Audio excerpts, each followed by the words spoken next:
आजकाल सामाजिक बांधिलकी जपत अनेक संस्था गरजूंना आधार देताना दिसतात. असाच एक उदात्त आणि स्तुत्य उपक्रम आज यवतमाळमध्ये पार पडलाय. वहदत-ए-इस्लामी हिंद या संस्थेने सामाजिक सेवाभाव जपत आर्णी तालुक्यातील उमरी पठार येथील संत दौलाजी महाराज वृद्धाश्रमात आज भव्य रोग निदान शिबिराचं आयोजन केलं.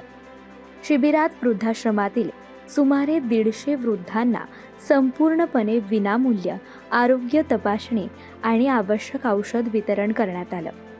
यासोबतच त्यांच्यासाठी भोजनाचीही व्यवस्था होती.